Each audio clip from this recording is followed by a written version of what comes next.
You're listening to Having It All with MarBeth, and I am your host, MarBeth Dunn, on the Law of Attraction Radio Network.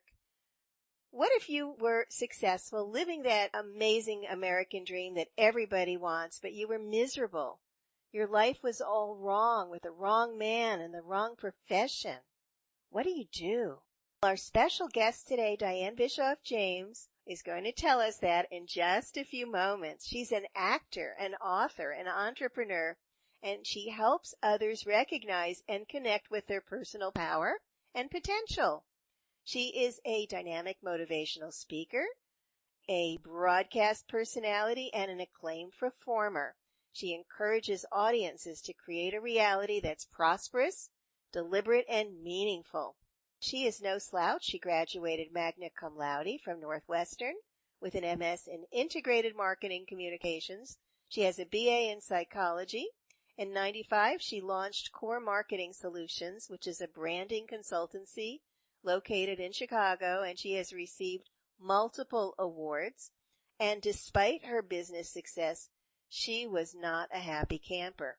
At 40, she embarked on a journey to find her heart and reignite her childhood passion for the dramatic arts, for theater. She began an acting career and she became a SAG-AFTRA union actor. She has numerous film, television, commercial, and industrial credits. And in keeping with her entrepreneurial spirit, she also established Live Your Everything in 2012, which offers products, services, and resources to support the path of life reinvention and personal transformation. Dianne, I am so thrilled that you have joined me here today. Welcome. Oh, thank you so much, MarBeth. Your energy is just contagious. I just love being around you and you listening to you. You get me all excited. I love it. Well, I loved meeting you at the Law of Attraction conference. It was really fun being a fellow speaker with you, and I loved your presentation, and I loved your book, The Real Brass Ring, Change Your Life Course Now. I read it from cover to cover. It was great. Oh, thank you. I'm so excited. That's great. So tell our listeners, tell us a little bit about your background. How did you end up having a midlife reboot? Well, I was very much, I feel, kind of like a stereotypical American. I had very strict parents, strict background, and I had been told that there were certain rules, and we had to follow these rules. And my dad was ex-military and a very, very strong influence in our family, and he had told us, we had like 4 choices. You could be a doctor, you can be a lawyer, you can be an engineer, or, of course, an accountant. And that was it. And so my one brother actually is a doctor. I have another brother who is a lawyer. And I was kind of the rebel because I decided, I wasn't really keen on any of those 4. So I ended up developing a marketing business for kind of the engineering types. So I kind of went one off, but I didn't go very far off the path. And I did everything they told me to do, really good soldier. I got the degrees. I started my own business, and I ended up very fortunate. I did very well. I ended up with, a house across from the lake, and I had a cute little red convertible, and I had all the expensive gadgets and all the ring and the bling. And I was also told by a certain age you have to get married, so I did that. And then I knew I had to have a family, so I had my couple of kids, and I pretty much fit that little mold, that mold of the American dream. And I really thought that I was kind of the cat's meow. I thought I'd done everything right. And, this is it. This is what we're supposed to do. And what I ended up doing is on my 38th birthday, I scheduled, and somewhat randomly, I scheduled an appointment as a birthday present for myself with Sonia Choquette, who is an internationally known psychic, and went in to see her just kind of for fun, and sat down in her office and expected her to tell me kind of sort of how great I was. And instead, for about an hour, she completely undressed me. She told me that absolutely everything I had been pursuing in my life was wrong, that I had been going down the wrong path, following everybody else's instructions and orders, which was pretty accurate. But she said I was living the life of my mother and father, and that I had I was supposed to be a healer and a writer and a teacher, and I had all these amazing stories. And she said, you have to share your stories with the world. And I just looked at her and I thought, what are you talking about? I'm a marketing consultant, and I run around and I coach cheerleading, and I do all the stuff you're supposed to do, and I go to all the events and, stand by the line of the football fields and support, the family way I'm supposed to. But I hadn't done anything that she said. So she pretty much called me out, very much outed me, as I say in one of the chapters in the book, is outed by a psychic. And she knocked the wind out of my sail. She said I was like an unlit Christmas tree. None of the bulbs were firing. I was in the wrong job. My relationship was fraternal. She also told me, which I had never admitted to anybody else, that I was chronically depressed, and she didn't have to say this part, but I was also about 190 pounds at the time. So I was a big girl and clearly overweight, and that nothing about my life was authentic. And, as you really very clearly know, was bringing up in the introduction, I was out of authenticity with myself to such a huge level that I really didn't even know how to find joy. I didn't know what joy was, MarBeth, to be honest with you. I was doing stuff, but I wasn't happy. And so she kind of, took my check, kicked me out of her office, and I sat in my car and I cried for about 30 minutes. I couldn't even drive on because I didn't know where to go from there. Nothing about what I had created for almost 40 years was correct. And so it's kind of like somebody says, it's not like you have to fix one thing. I had to fix everything, absolutely everything. And I really, quite frankly, didn't know what to do. I was stumped, stalled, and just took a long time to pretty much sit around in overwhelm. Didn't know what to do with all that information. So I decided to address some of the key issues that I knew were coming up. I knew that my inside was very bruised, battered. I had a lot of bad programming, bad issues as far as just being raised and not having a lot of basic self-love. So I decided to go to one of the places she gave me a list of things to do, and one of the things she told me to do is go to the Hoffman Institute. So again, like a good soldier, I marched myself off and I went to California, and for a week I did everything they told me to do. I was 100% willing to surrender and go through this process, and they work on your inside, and your inside only. It's you and your teacher, and whatever it is that you're going to experience, it cleans everything out that's not authentically you, kind of puts you all back together. And at the end of the process, you stand up, and you're not allowed to tell anyone while you're there what your role is in society. You really don't even share your last name. It's just a place where you're there to deal with yourself. So at the very end, you get to stand up, and if you want to, you can share what your job is. And I stood up and I said, I'm an actor. And all these people started clapping and oh, that's great. And I kind of walked off the little stage area and I thought, no, you're just a big fat liar, because I was not an actor. I had not been on a stage since I was in high school, although I'd always loved the performing arts. I hadn't acted in 20 years. So I decided that was not right, and I was going to make that statement true. And I didn't care how long it took. I didn't care what I was going to have to go through. I was going to pursue my creative interests, and I was going to live my life. And as I have now as my name of my new business, at the time I made this declaration, everyone, I'm going to do what I came here to do, and I'm going to live my everything. And so I had to rebuild. I fixed the inside. I got it all dressed up. I found self-love. I addressed my marriage was very fraternal. We were very highly functioning. But just as I had no self-love, I didn't really have love for my partner in the way I felt a man and a wife should share love. So I addressed that issue with him, and we both kind of came clean on it and realized that the relationship wasn't going to work long term.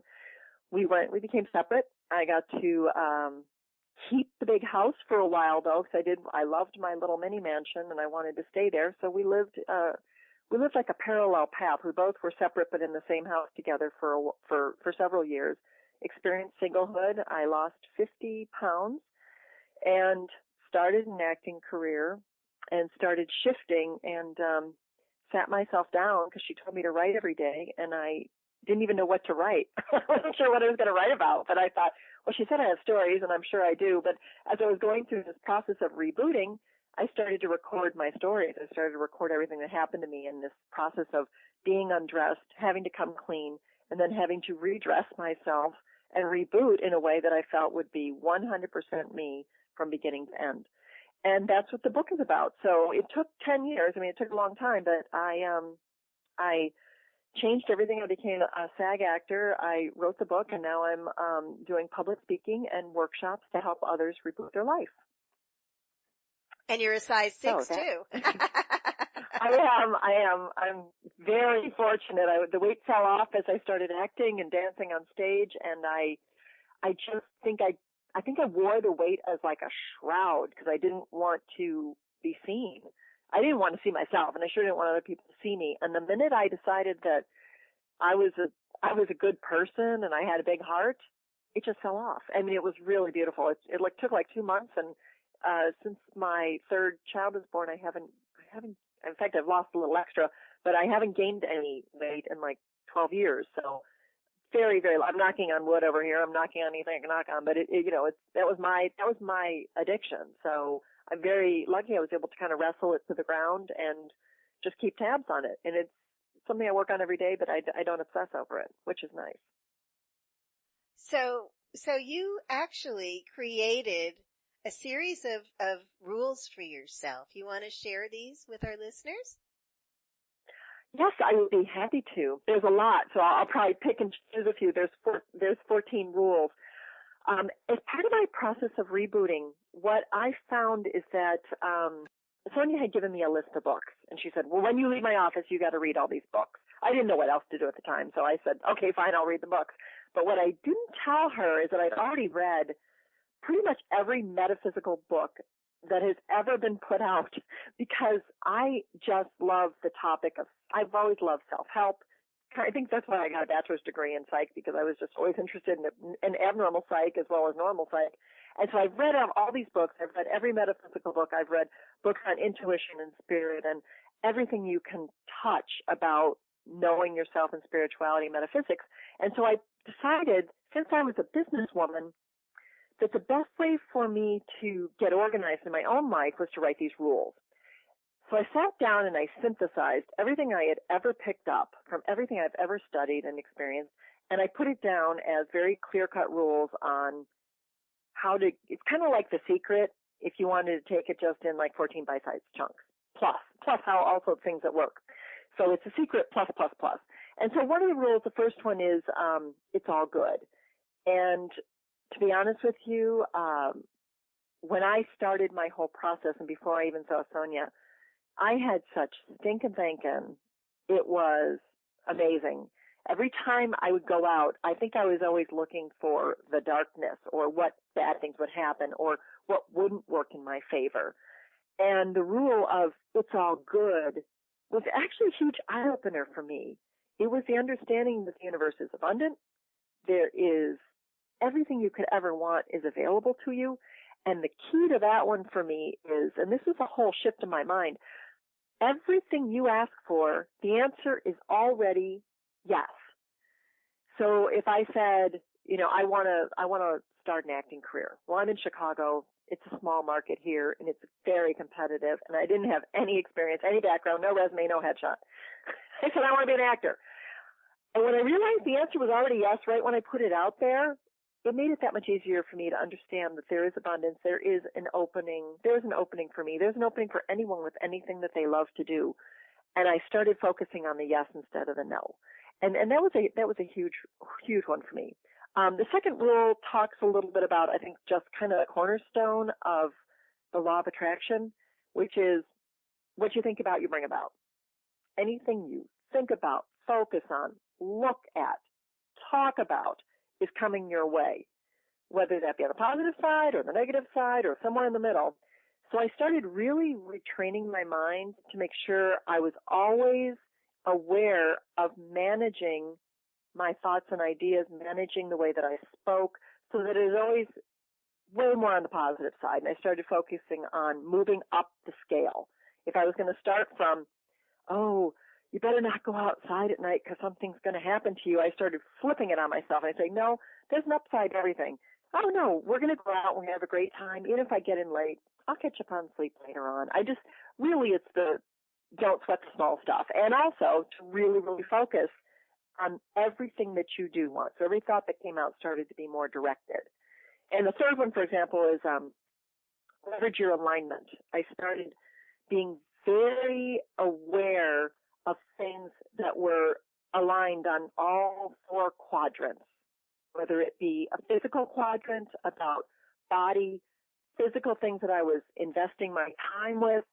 If it was on the emotional quadrant, I started really making sure I was balanced there and I wasn't either getting too crazy on any aspect. I was trying to stay within a nice flow of emotions. I started looking at the mental, making sure I wasn't only focused on my mind, because that was an easy place for me to go to, very easy for me to be the intellect. That was something that came very naturally for me.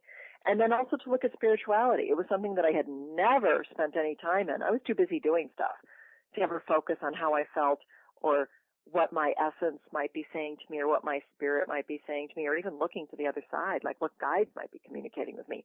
So I tried to really take a look at all four and make sure that was hugely in balance. And then one of the biggest ones for me, and this is just rule 4, is about my emotional radar detector. I had stuffed not only my face, which I was really good at doing that, but I had also stuffed my emotions to such a high level that I didn't know how to feel. I didn't know how to feel to the point that I actually did take Prozac for over 2 years after having my daughter, because I really couldn't walk out of the house without feeling like I was going to cry. But instead of addressing that, I covered the whole thing up and I took pills and I kind of was like a zombie. So instead of taking Prozac, I went off it cold turkey. I'm like, I would rather feel horrible and sit on my back and cry every day than feel nothing at all. So I decided to deal with my emotions and honor my feelings, which is an amazing shift for me because as a good soldier, as a person who was well trained, I had to really honor the fact that I felt, and I felt good sometimes, I felt bad sometimes, I felt angry sometimes, and to really honor it and get in touch with it. So Hoffman not only helped me manage that, but I also learned how to just really look at the grace that was offered from each emotion.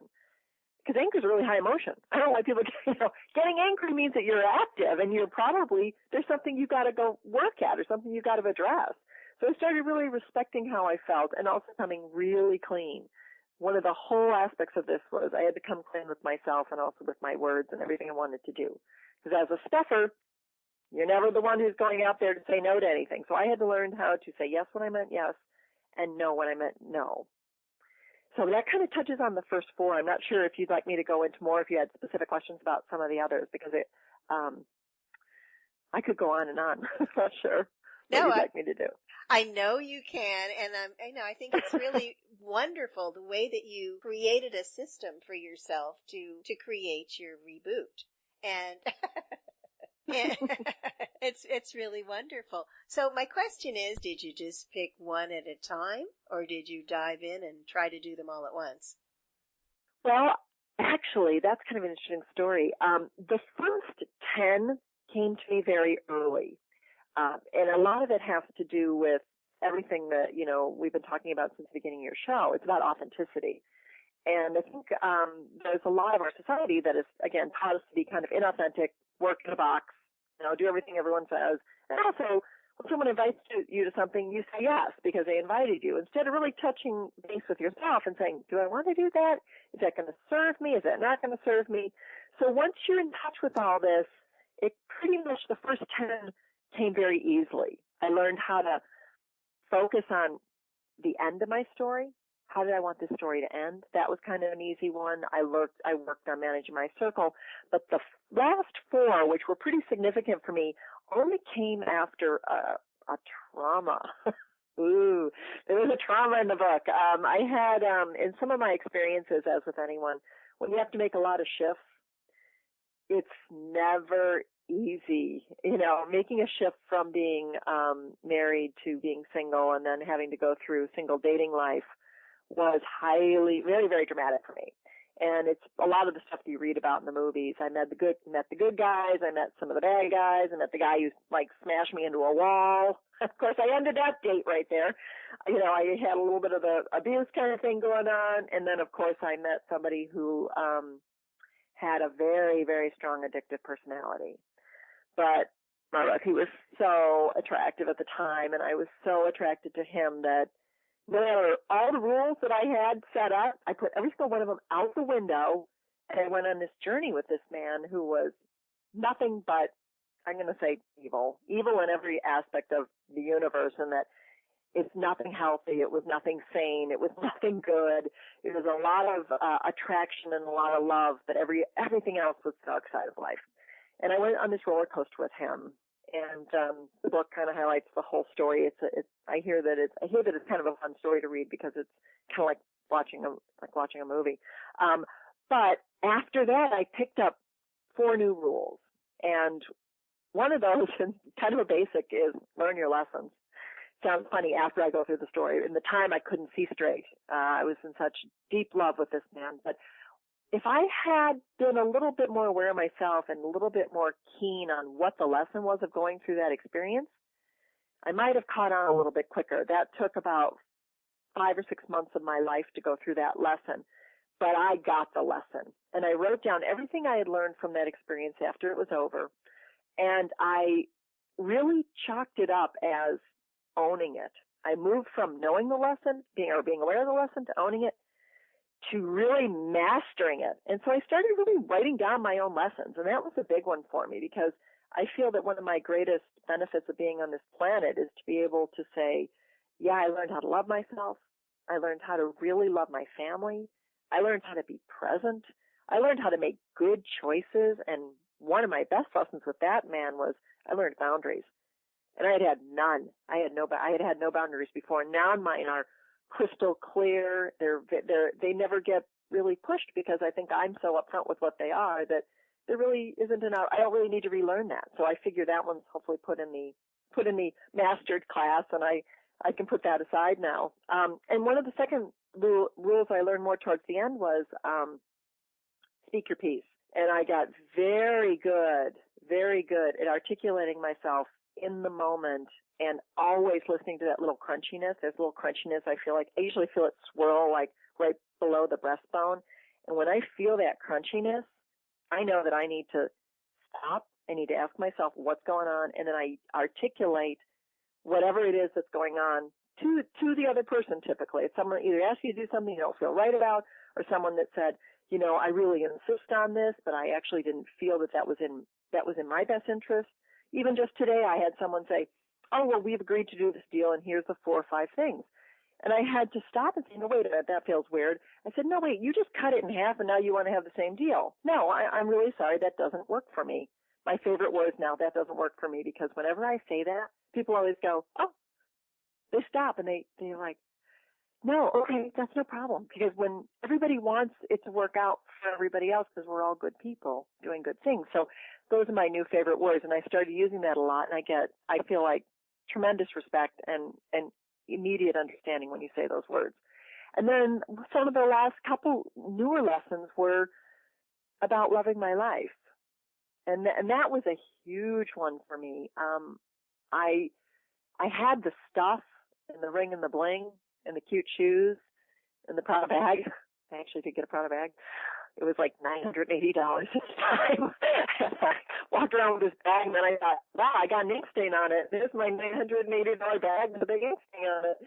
So I kind of realized that all the fancy stuff wasn't really for me. I just really wanted to be able to say that I love what I'm doing. I love what I'm involved in. 1 minute of loving something for me covers about 18 hours of doing things that are just kind of hard work. So I go every day, I ask myself, what one thing am I going to put in my love it inventory today? And I do one thing every day that I absolutely completely love, even if it only takes like a minute. Like if there's a book you love, I love to sit down and I'll just break out in the middle of the day and I'll go hide on the porch and I'll go read for like 20 minutes and I get really excited. And that takes care of my whole day. Or I get to spend 2 minutes on stage doing acting.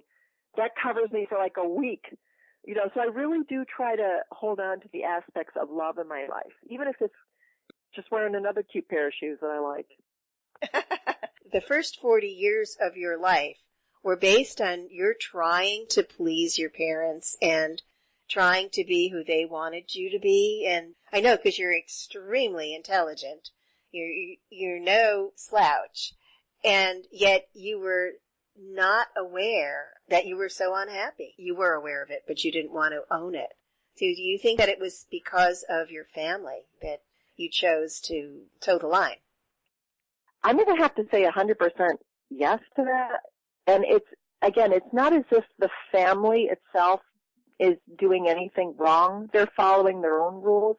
But I always felt like I was the Martian in my family because they didn't want to pick up the staff and go run around and, be an actor. And my father, I think if we all go through some of these processes and someone says, when is the time you put yourself on hold? When is it that you put that thing that you love behind you and you decide I'm not going to go there? And I had those messages. I could pull up every single message that came across. My dad said, acting is a horrible career, and he didn't use a nice word when he said it, and I'm not going to pay for it, and you're not going to pursue it. And I'll never forget the day that he said that because, of course, I got the lead in every play. I loved it. I couldn't stop crying in high school when we ended the plays because I knew my little acting family was so important to me. But I was programmed to dismiss early messages. I also had a huge interest in spirituality, but I grew up in a family that was very devoutly religious and have archbishops all the way down the line and all that. And so whenever I would say I would like to pursue a different religion or go check out, a temple or go read the Kabbalah or whatever I wanted to do just to explore, purely to explore, it's inconceivable. So I always felt like maybe I got dumped into a place where I had to learn how to fight for myself. And it took me a long time. In hindsight, of course, being 2020, had I had me come and lift me up, take my hand at like 15, I probably would have, woulda, coulda, shoulda. I see a completely different path that I would have taken at that time. And who knows how far it would have gone, but I would have pursued all these interests that I love way, way, way earlier. And I think it might have been an easier journey for me. I think that this was a rough one. This was a rough journey. The first 40 were pretty rough. But now it's almost like the opposite in that everything because things are coming, because of the manifestation practices that I use and just using law of attraction every single solitary day, my yeses come so fast now. I'm having, for the first time in my life, to experience what do you do when it keeps coming in? If you get too much of what you ask for? That's another whole side of it. What do you do then? So I'm trying to figure out, again, how to find balance in the many aspects of getting, the work in and the acting in and having opportunities on theater and speaking and travel. And how do you do all that and have 3 kids and still be the cheerleading coach? So that's what I'm trying to, I'm at that lesson right now. That's one of my new ones that I've got to figure out. I'm in the process. I'm in the process of pairing through and weeding through things that are truly, truly feeling good all the way through them. I think that's really important. Yeah, that key is feeling good. It needs to feel good. I think so often people are shutting out the signals that our bodies are giving us. Our bodies love us so much. They're always communicating with us. And I'm sure that when you were in your darker days there, before you met with Sonia Choquette, that you were experiencing body emotions, or perhaps you were just not even in your body. It was just too painful to be there because the reality was too painful. So when did you begin to first communicate with your body and begin to acknowledge the signals that it was sending you? You are totally absolutely correct on that. I think that the reason I was so heavy and that I kept looking to food is that was the only time I felt good. If I went and I had, a giant treat at night and just ate half a pie, I felt good for, it's like while you're eating it, you feel pretty good. The minute you stop, unfortunately, and we all know this, I felt horrible about myself. So that was the double side. I felt good for that 1 minute because I actually felt like that was self-soothing.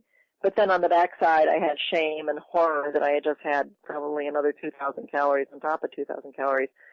The first time I ever really acknowledged my body was the day I left Huffman.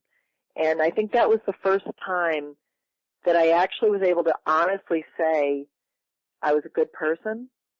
I was a good mom to the best of my ability because I was very hard on myself, that I loved life and I loved being here and I loved people, and I started listing off all the things that were authentically me, and I had never given myself 1 ounce of credit for 40 years for any of that. And I was so in the, I always look at like the dogs. I always felt like the dogs were literally grabbing at my heels all the time, so I had to keep running. I wasn't sure what I was running from or to, but I kept running. And finally when I stood after Hoffman, I will never forget, I was like getting out of the airport, and I saw my kids running towards me. And I was at the time actually pregnant when I went to Hoffman. I think I was like 4 months pregnant with my third child. And I remember sitting there thinking, everybody had such a glow in their eyes. And I'd never seen it before. But then I realized the glow was coming from me. So it was like this whole like, everybody's beautiful, I'm beautiful. And when I finally got that the inside was beautiful, that's when everything shifted. And that was the first time I acknowledged the fact that I had had so many, I had a steamer trunk to process, not just a carry-on, I had a steamer trunk worth of tears. And my tears were on the air. From the minute I arrived there, this first person talked to me, I started crying. And I don't think I stopped crying until like the last day. And then pretty much that was it. I healed. It was nice. It was nice to take those wounds and to actually heal them over so that they were all fresh again. So I felt like I was a total rebirth at 40, which was really, really nice for me.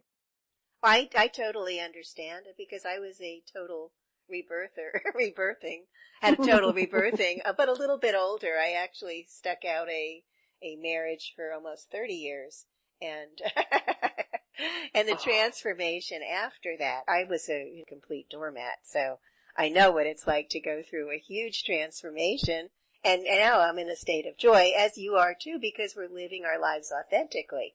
Makes a huge difference. So I want to talk with you a little bit about codependence, because you had the relationship with the manipulative alcoholic, and I know I had my codependency issues as well. So let's talk a little bit about that. Does that have to do with your seeking approval outside yourself? Where do you think that comes from?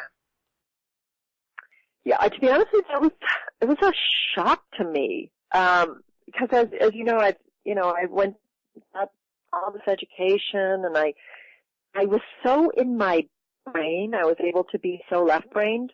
I always had the creative side, so I was able to go right and left, but I really focused so much on my head that I couldn't imagine that I would ever be a classic codependent. It was as if there was this kind of hidden side that I didn't want to look at, that was willing to be the 100% rescuer. And I really even imagined I had like a nurse's uniform on, the old-fashioned one, the white one with the white hat, little, not that they wear that now, but the white hat and the white shoes, the sensible white shoes and little stockings. And I literally marched out to go save somebody else's life. And everybody who talked to me during that experience, which was so weird, is I would have the people I really trusted, the people who really knew who I was and were only thinking about my best interests, would say, "Who are you? What are you talking about? What do you mean you were just bailing somebody out of jail?" They were like staring at me like I was a crazy person.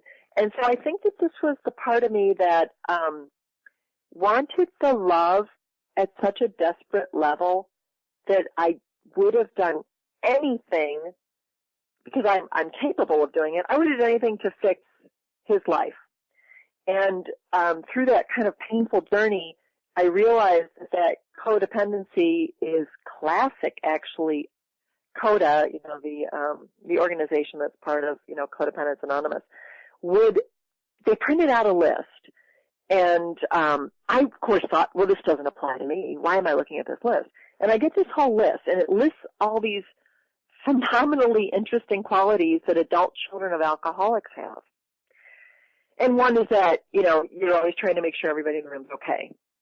Which I do. I used to do all the time. Make sure everybody's having a good time. Because if they're not having a good time, that means that my event's not successful. Or to make sure that, you're always putting yourself pretty much last on the list. And I wasn't even on the list. So, and it's always about making sure that you do need approval, not only from yourself. I mean, sometimes needing approval even from a person you've never met, like a stranger. And I had all of that in spades. But none of it had really come up because I think the intellect was like, oh, I got a successful business, so I'm not codependent. And we had some of that growing up in our family. We had the cover up. I don't think we ever told no one in my family's ever told a full truth. Ever. I mean, I do now, but I still think that they live in the world of partial truth, which is the same thing as lying, in my opinion. But the partial truth thing always has a cover-up aspect to it. So I think seeing what he was going through, I thought, hey, you're going to be going down this dark road? I can stop you. And what's just fascinating to me, just to bring it into modern-day culture, I mean, you watch some of these shows now, whenever you see any of the shows, even True Story, I only have to bring it up because I saw it last night. It's classic codependency. The person can't even go to work because the other person is for fear that they're going to misbehave. Well, guess what? You don't get to manage other people's circle. You only get to manage your own. So once you really take ownership of yourself, you don't have that need to make sure everybody else is doing it right, which of course is sick in and of itself. So yeah, I was a world class codependent. And I didn't even know it. Well, I was too. I have to tell you that after I left my former husband, I went on eHarmony and I took their personality test, and the matches they gave me were all alcoholics. Oh no! Are you serious? I know. Oh my goodness. Yes. So that's where I came from too. And I think, we're products of our upbringing, and we all have these wonderful lessons and opportunities to grow. And so our parents and all of these men that came in and into your story and mine have all been our teachers. And so they've been helping us to become more aware of who we are. I think the correct response to them is really gratitude, because they're showing us the work that we need to do. And but isn't that funny? We both have that same situation, and anyways. And I had it in women too. I didn't realize till I started waking up. I actually had an awakening through that experience. Oh, I am so grateful.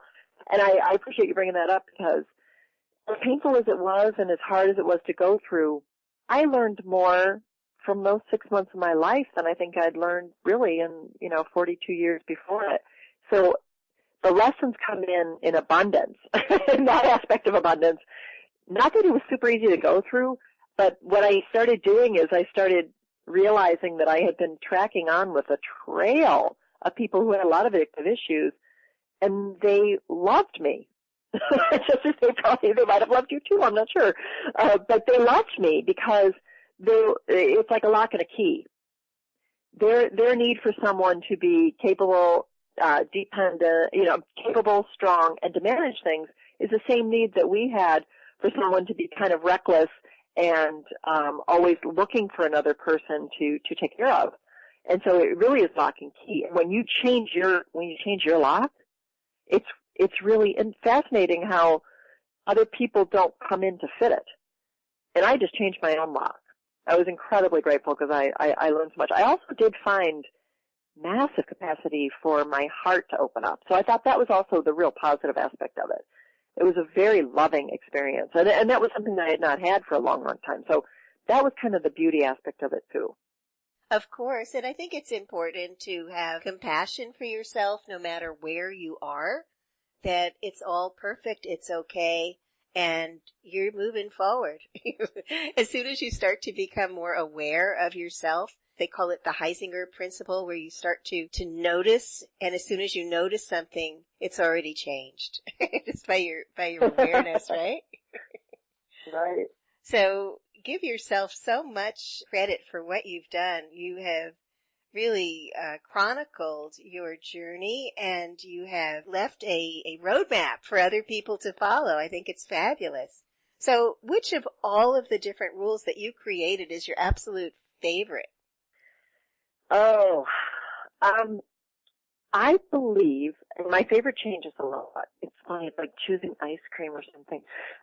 The one that I think right now that I really love is focus on receiving. And I'll share that one with you because I'm still in the process. I look at, life really only has two main things that I've been able to get from it. Number one was there some big, massive lesson that I was working on that I feel I've accomplished, which has helped me feel more fulfilled and more, every cell of my being is radiating. And the second part is that I love something. So I look at, what lessons did I learn and what do I love? And on the receiving aspect of it, that's kind of it's something new for me. I was trained to be a worker and a doer. So the person who is the slacker or person who can just receive, I used to think they were slackers. And now I have a whole new perspective on it. I am still working on the receiving aspect. And part of the way that I molded that for myself is that I'm putting together, I have a new book. It's in progress. I'm still working on it. But I found that there's like a whole new formula for myself where there's a certain part that I have to put forward on these like 6 points. And if I do my job in those 6 points, that's great. That will help me accomplish whatever is anything else to do. But then there's this whole aspect of another side that I can't see, and that's the receiving part. So I look at my part of contribution and then the universe's part of contribution, or spirit, guides, whoever, angels, whoever it might be.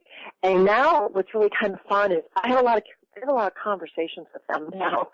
And if I've done everything that I'm supposed to do on getting whatever it is I've set out to do, then I usually actually take my walking meditations. I like to go to the beach because Chicago's nice now. It's beautiful, thank God. We had a long winter. But it's really nice. And I go out to the beach and I actually talk to the other side and I say, okay, now this is what I need from you. This is what I want you to be able to offer to me and to match me. It's kind of like, it's like matching grants. And so, I really am working on the receiving aspect of it. And part of that receiving aspect of it, which has been a huge lesson for me, is about surrender. And as a person who's a recovering control freak, as if you can't tell from reading my book, I like to make things happen. But then I had this huge awakening, you're only part of the puzzle. And so I've worked on scrambling and doing what I need to do, and now I can actually breathe into letting go and breathe into saying, I surrender into the best, my greatest good, and whatever comes back is for my greatest good. And that really, my best honesty, that was probably the hardest part for me. And I think, again, it goes back to kind of like adult children of alcoholics.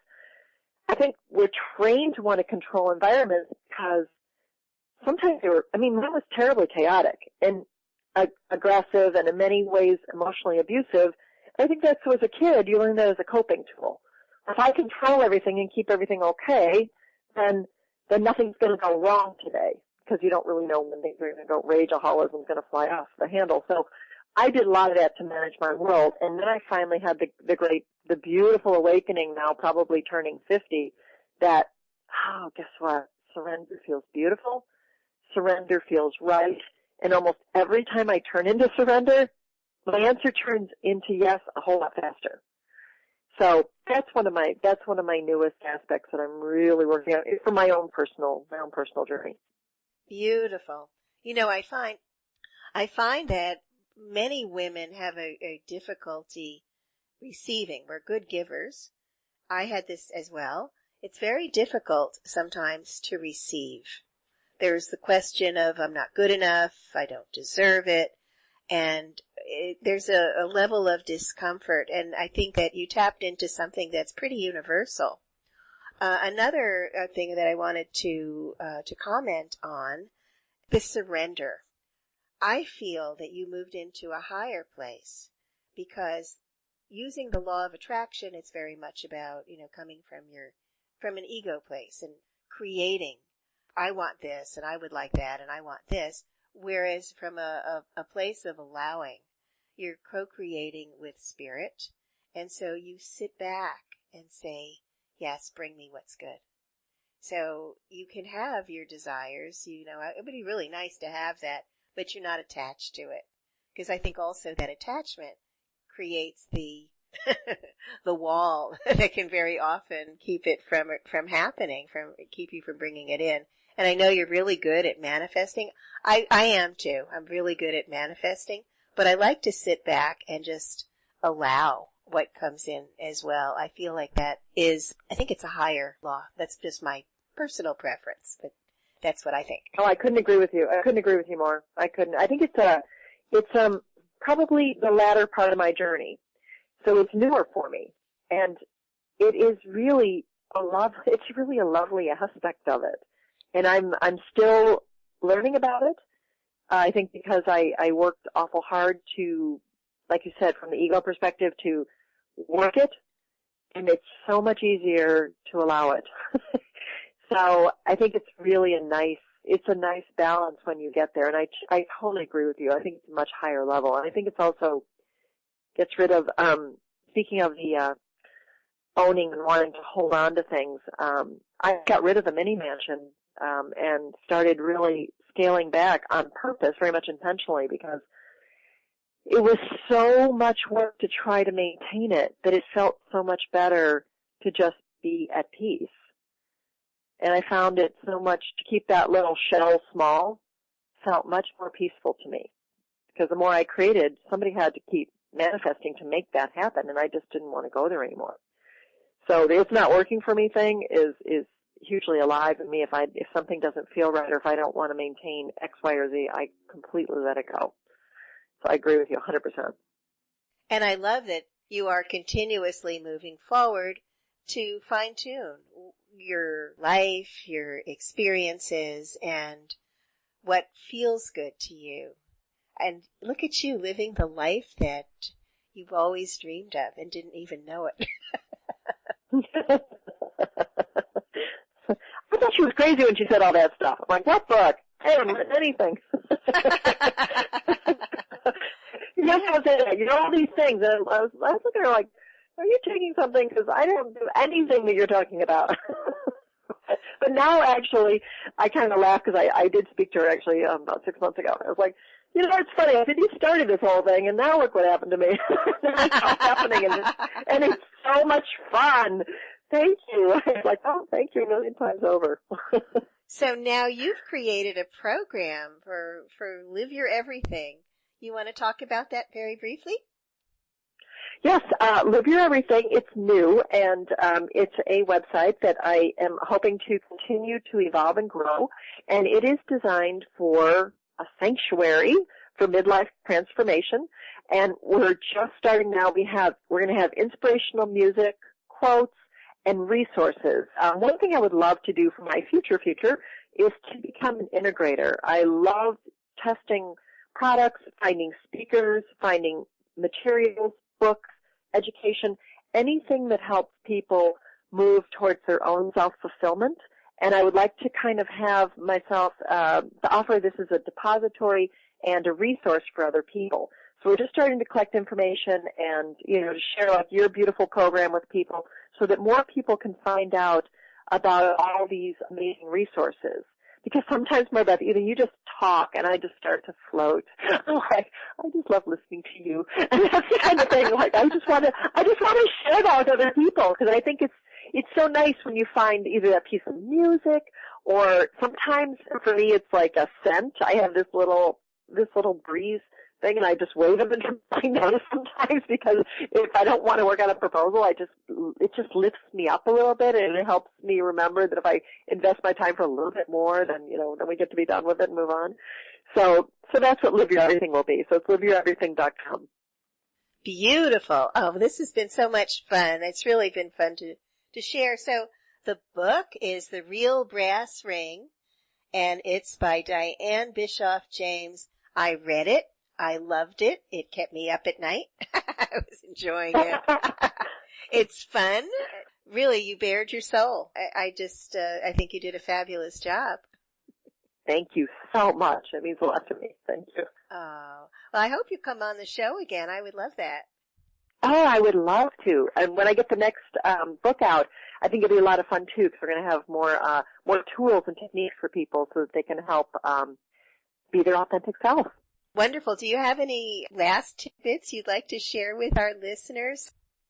Well, what I can share is that when you actually start to do what you came here to do, and what I mean by that is anything that makes you say, I love how that feels, it changes your whole life and it makes you feel awesome. So I like to share that doing a few minutes of what you have always loved, or something that's new, or something that you're just getting back to that you loved as a kid, makes your whole week, even if you just spend 5 minutes doing it, no matter what it is. So I encourage everybody, all the listeners, to go back to the source, go back to their heart, and start to take a few minutes and time to go back to everything that they love to do. I totally concur. Do what makes you feel yummy. Yes, exactly. Fabulous. Thank you so much, Dianne. This has been wonderful. You've been